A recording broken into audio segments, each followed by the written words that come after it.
So we've now defined inconsistent and consistent linear systems, and we've defined the types of solutions that these systems can have.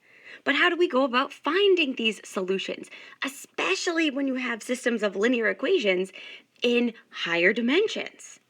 So here we're going to establish what we call the row reduction algorithm. And now the strategy for this algorithm is straightforward. We are simply going to replace one system, the given system, with a simplified equivalent system that's easier to solve.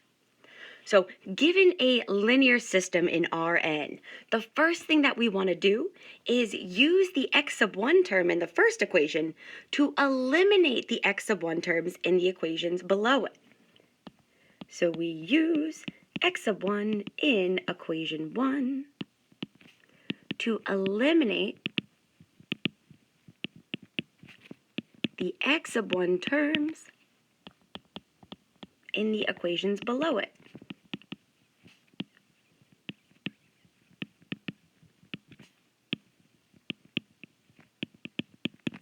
So once you have eliminated all of the other x sub 1 terms, we then move on to x sub 2.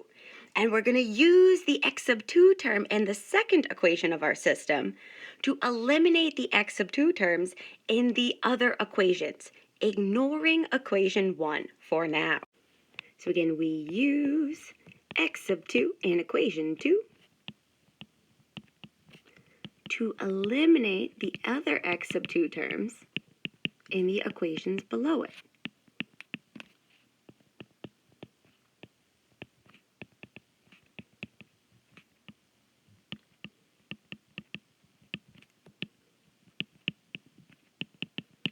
And again, we want to make a little love note here to ourselves that we are going to ignore equation 1 for now.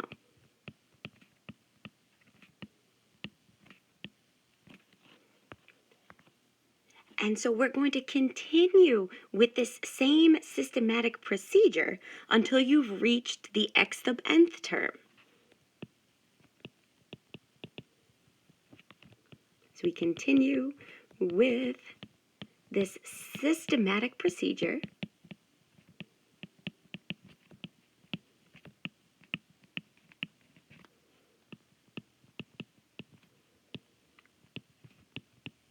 until you reach the x sub nth term. So I want you to note that once you reach this x sub nth term, what we have attained is a new equivalent system in a upper triangular form. So at this point, we have attained an equivalent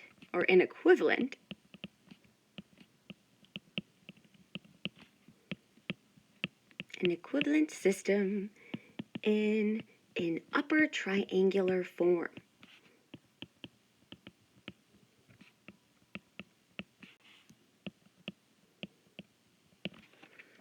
And so your system is going to be broken down into what almost looks like a right triangle, with this vertex here being x sub n is equal to some constant.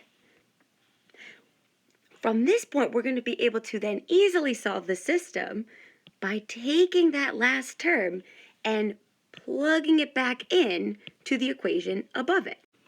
And we continue back substituting those values until you have found each component or each term in the system.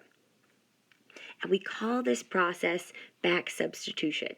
So we solve by back substitution.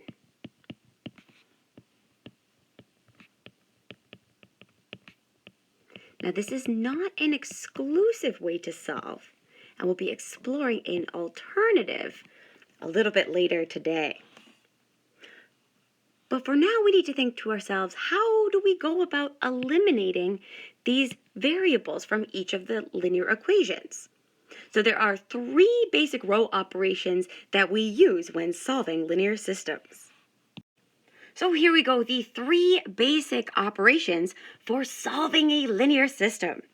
Our first operation is replacement. So this operation replaces one equation with the sum of itself and a multiple of another equation. So we replace one equation with the sum of itself and a multiple of another equation.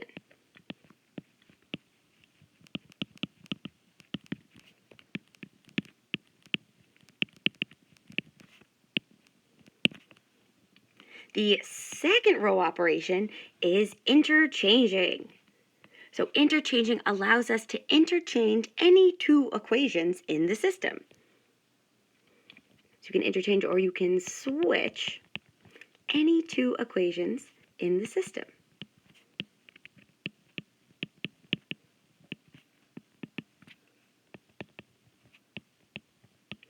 And last but not least, the third row operation is scaling. So scaling allows us to multiply all terms of an equation by a non-zero constant. So we multiply all terms in an equation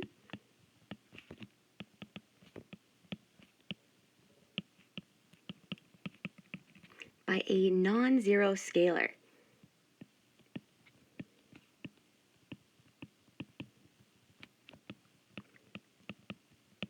So constant is the same thing as a scalar. So you can say some C, the element of the real numbers. So now that we have these three row operations, we are officially ready to start solving our systems.